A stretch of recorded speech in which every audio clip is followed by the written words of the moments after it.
السلام عليكم. أيها العبد، تفكر في عمر مضى كثيره، وفي قدم ما يزال تعثيره، وفي هوى قد هوى أسيره، وفي قلب مشتت قد قل نظيره.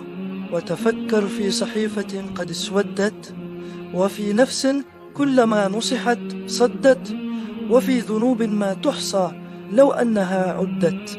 إخواني، لقد خاب من آثر شهوة من حرام، فإن عقباها تجرع حميم آن.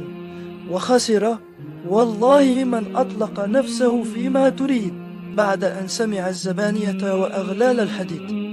وهلك كل الهلك وبار كل البوار، من اشترى لذة ساعة بعذاب النار. قال رسول الله صلى الله عليه وسلم: أوقد على النار 1000 سنة حتى احمرت، ثم أوقد عليها 1000 سنة حتى ابيضت، ثم